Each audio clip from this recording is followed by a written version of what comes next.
Bum, bum, bum, bum. So far, so good.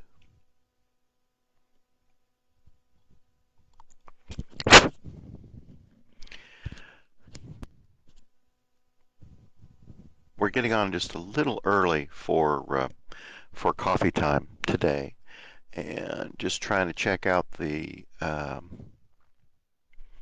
signal output to see if there's anything that we can do differently.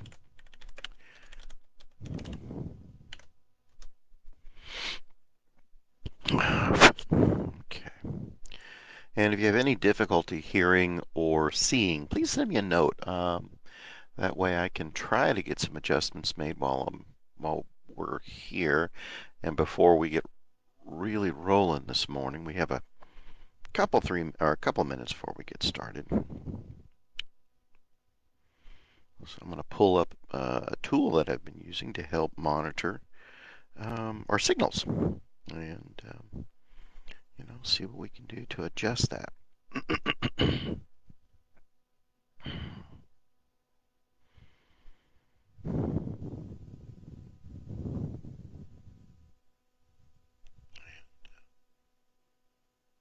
Okay, there we go. Alrighty. So, good morning. Welcome to Coffee Time. We're going to continue our study of the kings of Israel, and we're going to pick it up where we left off yesterday in chapter 3, verse 12. Just to recap, David is in the process of claiming the throne.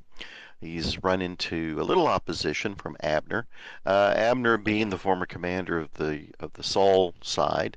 The north is clearly a Saul supporter, and the south is clearly a David supporter. David has gone out of his way to not have any kind of blame put on his hands. Good morning, Miss Phyllis. Thank you for joining. Uh, Not any blame on his hands so that he can start clean. However, we did have some shedding of blood, and so the kingdom and the regime is still going to have a blood guilt. And although it's not David's direct fault, it still exists. And that comes to us through Joab, and we're going to learn about that today. Um, so we're going to get started. Let's have a word or two or three of prayer, shall we? Gracious and loving Savior, we give thanks for this day that you've brought us, this opportunity of gathering together and of studying your word. Open our hearts and our minds and our very being to be transformed by that word. Help us to become the people that you know that we can be, and let us share the joy of your love wherever we might go. In your most holy of names, let's continue to pray. Amen. And also, let's not forget Helen Hardman, who's still recovering from surgery. We have a number of other surgeries that our folks are recovering from. And then I haven't mentioned this yet, but Lacey Beth over at Leipzig fell and hurt her wrist, so we need to pray for healing for her. And that's all that I know of as of right this minute. So if you have other updates, please let me know. Okay, verse 12. This is chapter 3, verse 12 of 2 Samuel. Abner sent messengers to David at Hebron, saying, "To whom does the land belong? Make your covenant with me, and I will give you my support to bring all of Israel over to you." And he said, "Good, I will make a covenant with you, but one thing I require of you is that you shall never appear in my presence unless you bring Saul's daughter Michal when you come to see me." Then David sent messengers to Saul's son Ishbaal, saying, "Give me my wife Michal, to whom I became engaged at the price of 100 foreskins of the Philistines." And Ishbaal sent and took her from her husband Paltiel, and the son of Laish. But her husband went with her, weeping, as he walked behind her all the way to Bahurim. When Abner saw him, he said, "Go back home." And so he went back home. Abner sent word to the elders of Israel, saying, "For some time past you have been seeking David as king over you. Now then, bring it about. For the Lord has promised David, through my servant David, I will save my people Israel from the hand of the Philistines and of all their enemies." Abner also spoke directly to the Benjamites, and then Abner went to tell David at Hebron all that Israel, the whole house of Benjamin, was all ready to do. Ah, Okay, so Marybeth just sent me a message. Is Lacey Beth's wrist is swollen but not broken? Thank the good Lord for that. So we will definitely be praying for that to go down quickly. And welcome, Marybeth. Thank you for joining this morning. Okay, so picking it back up with at 17. Abner sent word to the elders of Israel, saying, "For some time now you've been seeking David as king over you. Now then bring it about, for the Lord has promised David, through my servant David, I will save my people, Israel, from the hand of the Philistines and from all their enemies." Abner also spoke directly to the Benjamites, and then Abner went to tell David at Hebron that all Israel, the whole house of Benjamin, were ready to do. When Abner came with 20 men to David at Hebron, he made a feast for Abner and the men who were with him. And Abner said to David, "Let me go and rally all Israel to my lord the king, in order that they may make a covenant with you, and that you may reign over all that your heart desires." And so David dismissed Abner, and they went on their way in peace. Okay, so Abner clearly is the strong person in this scenario. He controls the northern tribes very clearly, because he was the intermediary that was going between all those who had supported Saul, including his hometown and hometown people, to convince them that they need to be following David. And by the strength of his character, the strength of his arms, the strength of the army he still controlled, he pretty much was able to get that done. Verse 22. Just then the servants of David arrived with Joab from a raid, bringing much spoils with them. But Abner was not with David at Hebron, for David had dismissed him, and he had gone away in peace. When Joab and all the army that was with him came, it was told to Joab, "Abner, son of Ner, came to the king, and he dismissed him, and now he's on his way in peace." And then Joab went to the king and said, "What have you done? Abner came to you. Why did you dismiss him so that he got away? You know that Abner son of Ner came to deceive you, and to learn your comings and goings, and to learn of all your doings." And when Joab came out from David's presence, he sent messengers to Abner, and they brought him back from the cistern at Sirah. But David did not know anything about it. When Abner returned to Hebron, Joab took him aside in the gateway to speak with him privately, and there he stabbed him in the stomach, and so he died for the shedding of the blood of Asahel, Joab's brother. Oh boy. Afterwards, when David heard of it, he said, "I and my kingdom are forever guiltless before the Lord for the blood of Abner, son of Ner. May the guilt fall on the head of Joab and all of his father's house, and may the house of Joab never be without one who has a discharge, or who is leprous, or who holds a spindle, or who falls by the sword, who lacks food." And so Joab and his brother Abishai murdered Abner because he had killed their brother Asahel in the battle of Gibeon. Then David said to Joab and all the people who were with him, "Tear your clothes and put on sackcloth and mourn over Abner." And King David followed the bier, and they buried Abner at Hebron. The king uplifted his voice and wept over the grave of Abner, and all the people wept. And the king lamented for Abner, saying, "Should Abner die as a fool dies? Your hands were not bound, your feet were not fettered, and as one falls before the wicked, you have fallen." And all the people wept over him. And then all the people came to persuade David to eat something while it was still day. But David swore, saying, "So may God do to me and more if I taste bread or anything else before the sun goes down." All the people took notice of it and were pleased, just as everything the king did pleased all the people. So all the people and all of Israel understood that that day the king had no part in the killing of Abner, son of Ner. And the king said to his servants, "Do you not know what a prince and a great man has fallen this day in Israel? Today I am powerless. Even though anointed king, these men, the sons of Zeruiah, are too violent for me. The Lord pay back the one who decides wickedly in accordance with his wickedness." Okay, and so here, David's in quite a political mess, because suddenly all of the tribes that he had rallied together to support David, their spokesperson has now been murdered by one of David's men. Now, so he's going out of his way to distance himself from that, so that that guilt doesn't get assigned to him. Unfortunately, it's going to be assigned to his regime, to his kingdom, for the rest of his life, and so it's going to come back and haunt him. Okay, so now we're into chapter 4.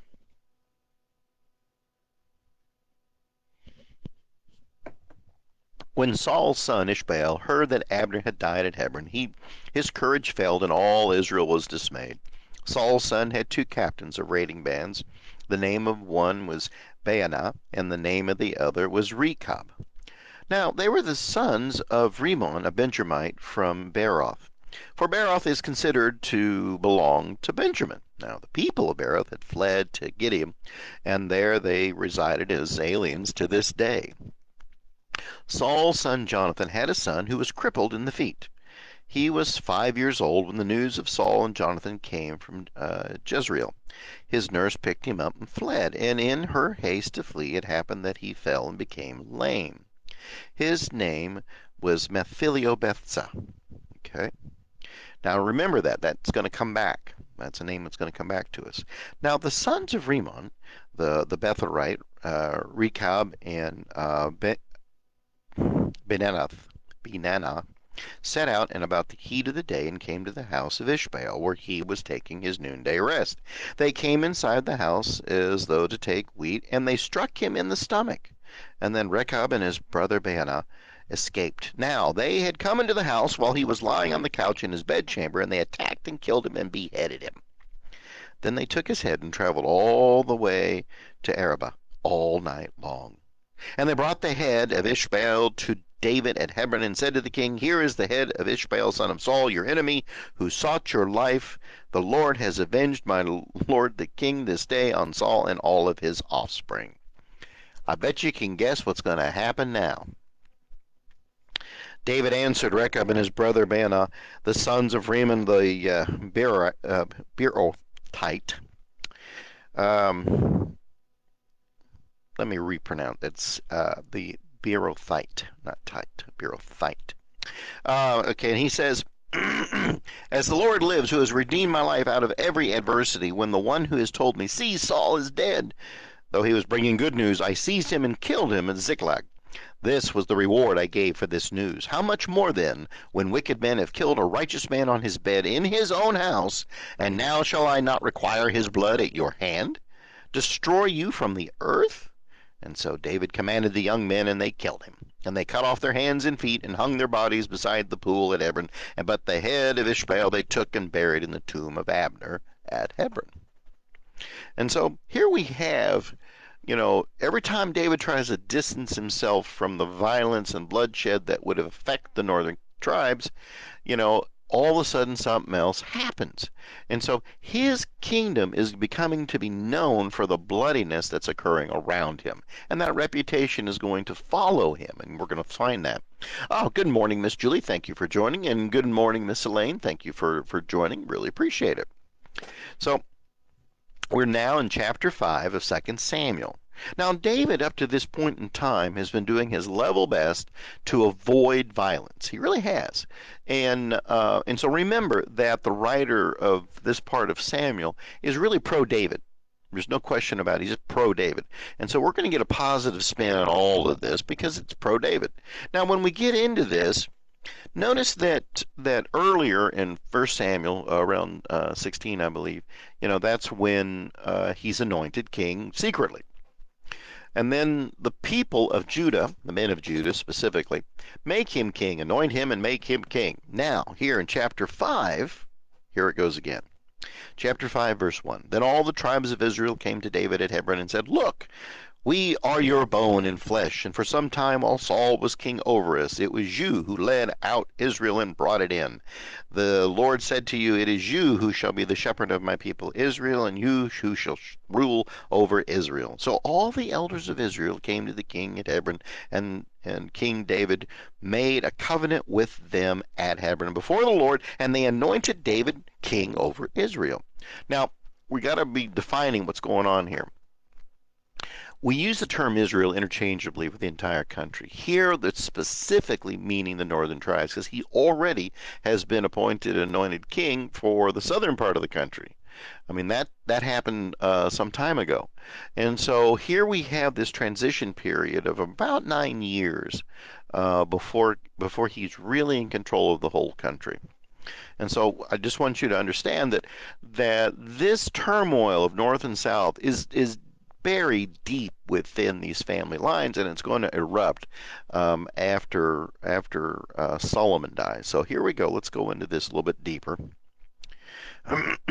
Verse 3 again. So all the elders of Israel came to the king at Hebron, and the king David made a covenant with them at Hebron before the Lord, and they anointed David king over Israel.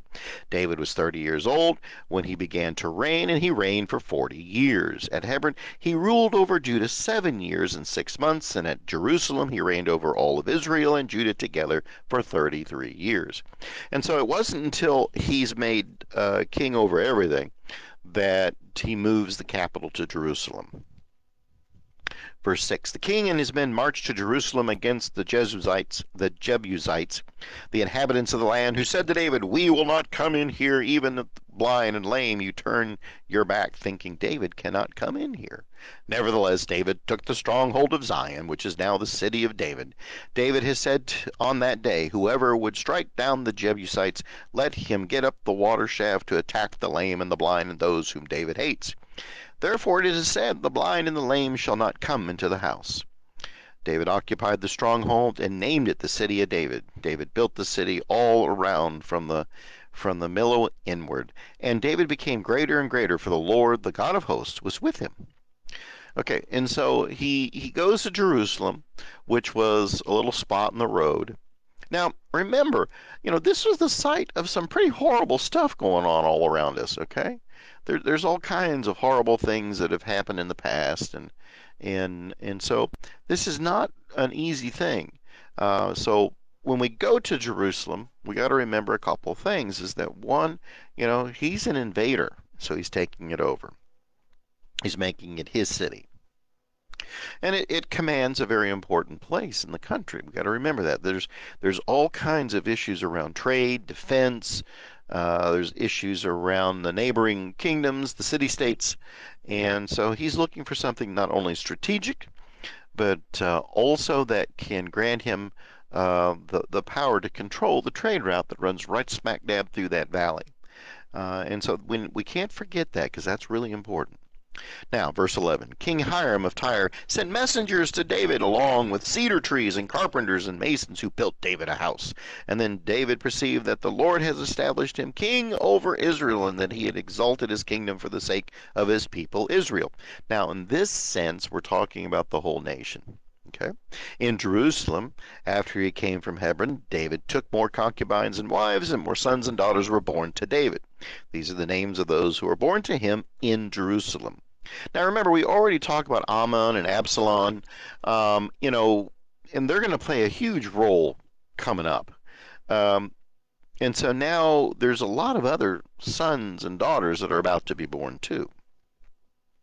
Okay, so we have, let's see here, we have Shammah, we have Shobab, we have Nathan, we have Solomon, okay, we have Ibhar, we have Elishu, we have Nepheg, we have Japhi, we have Elishama, and we have Eliada and Eliphilet.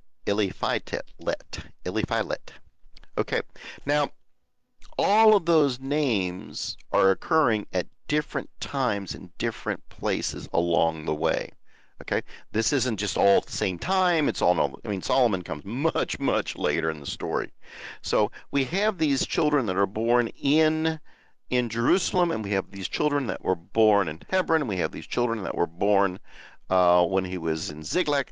They're all these kids. And the reason why it's important to understand is that the distinction that is going to soon be made is that these different areas where these kids are born are going to take on different roles and different prominences in the future. Okay, and so we shouldn't be surprised that children that are born in Jerusalem are going to play a very important role for the future of the country, since that's the capital. Okay, here we go. And Retta, thank you for joining again. Thank you for being here. Really appreciate you attending. We are in chapter 5 of 2 Samuel, the life of the kings of Israel, and then we're talking about David. And this is early on in David's ministry, kingship. And I say ministry also tongue in cheek, but not really.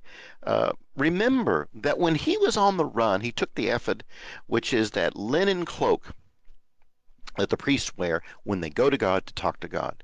And so he didn't put it on, but he held it, and he inquired of the Lord. He didn't use a priest, he didn't use a prophet, he did it himself. And so this understanding of this priest king figure is really important because that's the model that all the other kings are based upon from that point forward.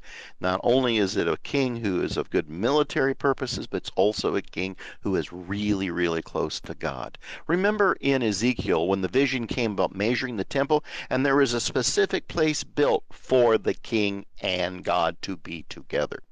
And so, this understanding of king and God, God and king one and the same, that is really critical to the understanding of the people of Israel. Okay, because they are trying to be different. And in spite of themselves, sometimes they make it and sometimes they fail. But here, I mean, so when we look to the coming of the Messiah, that is what they're expecting. This fellow right here.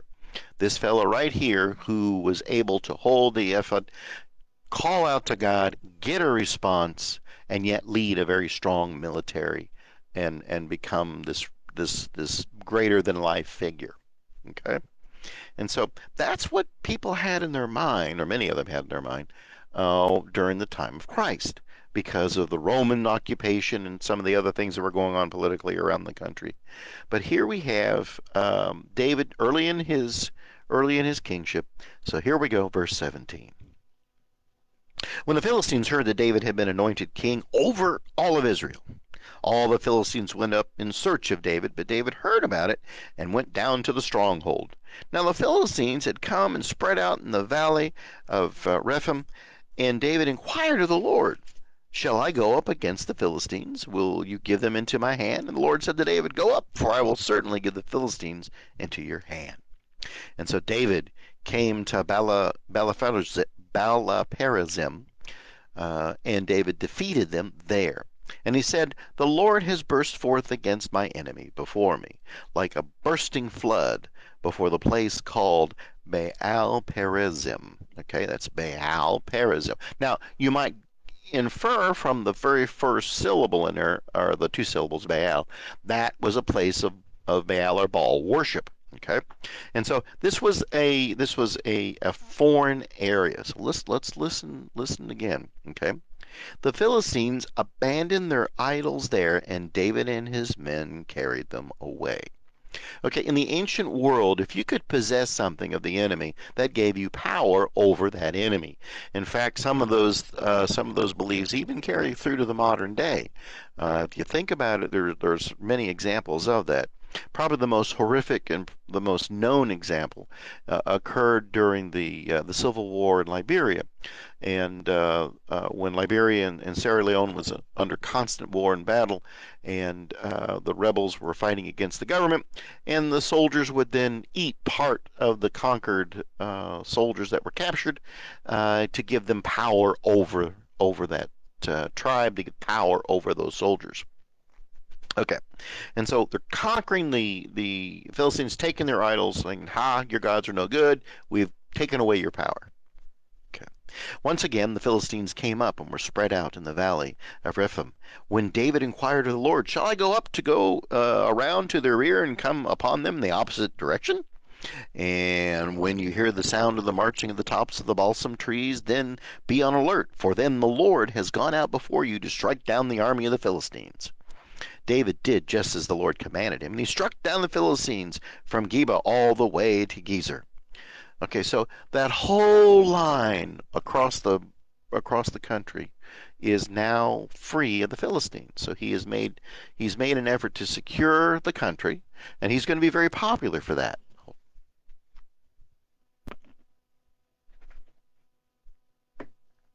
So the people are celebrating right now because they've defeated their long historic enemy. Good morning, Vicky. Thank you for joining. Thank you for watching. Really appreciate it. And so here we have David has conquered the enemy, stolen their idols, And let's get into chapter 6. Now, David again gathered all the chosen men of Israel, 30,000. And David and all the people with him set out and went from Baal Judah. Now, that's a different place, okay? Not Baal Ephraim, but Baal Judah. So that was a worship site where the worship of Baal or Baal was done, okay? To bring up from there the ark of God, which they had called by the name of the ark, or the Lord of hosts, who is enthroned on the cherubim. Now, remember, if we go way back, okay, we go way back before the time of, before when we get to Saul, when we were in with Samuel, the Ark of the Covenant was stolen. They got it back, and then what they did is they just defeated all of the priests that had been at Bethel, and so we were without any descendants of Aaron for a while. And so what happened is that the ark was literally put in some dude's kitchen by the sink, and it just kind of sat there. It sat there for 3 or 4 generations, to the point that the caretakers who lived there eventually became priests. And so it's been sitting there all this time in, gathering dust and the like. Okay? And so here we go. And they carried the ark of God on a new cart and brought it out of the house of Abinadab. Remember old Abinadab? Which was on the hill. And Uzzah and Ahio, the sons of Abinadab, were driving the new cart with the ark of God, and Ahio was in the front of the ark. David and the house of Israel were dancing before the Lord with all their might, with songs and lyres and harps, tambourines, castanets, and cymbals. Now, I don't know if your Bible translated all that the same way, but it just gives a really crazy impression to my mind. You got castanets, I'm thinking of flamingo dancers, right in front of the ark. When they came to the threshing floor of Nacon, Uzzah reached out his hand to steady the ark of God and took hold of it, for the oxen shook it. The anger of the Lord was kindled, and God struck him there because he reached out his hand to the ark, and he died there beside the ark of God. Now, this is another important thing to remember. Remember way back when Moses was at Sinai, and they put the pieces of the tablets in the ark, and they put the ark on top of this cart, and this poor soldier who was just standing there guarding the thing, and the oxen bolted a little bit, and he just quickly grabbed the cart, and he was struck dead. Okay, this is to remind us and to remind the people of Israel that only certain authorized clean people are allowed to come near the ark. If they aren't part of the tribe of Levi, then they're going to die. They got to be part of the tribe of Levi. No questions asked. They got to do it. The Levites were set aside for this particular purpose. And so you've got Levites who act like quasi-priests in a sense. They care for and tend to the ark, and later in the temple they prepared the incense, and they prepared the presentation of the offerings and the burnt offerings, and the slaughter of the lambs, and the slaughter of all the other animals. I mean, they were the working group around the temple and the working group for God. And so here is a taboo. Do you know what a taboo is? Taboo is a word that means that this is something that's a big no-no, big, huge no-no. And so just because he touched something that was holy, he struck down. Because God cannot come in contact with the unholy.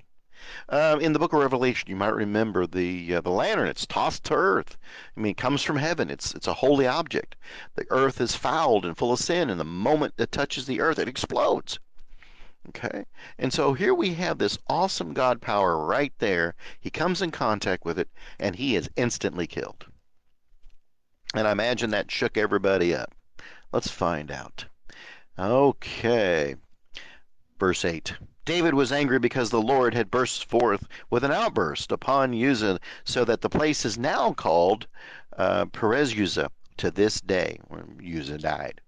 David was afraid of the Lord that day and said, "How can the ark of the Lord come into my care?" And so David was unwilling to take the ark of the Lord into his care in the city of David. Instead, David took it into the house of Obed-Edom, the Gittite, The ark of the covenant remained in his house of Obed-Edom the Gittite 3 months, and the Lord blessed Obed-Edom and all of his household. So it moved from one kitchen table to another one. You know, I mean, David got really weirded out by that. And it is to be a surprise to us, the reader, because after all, shouldn't David have known this?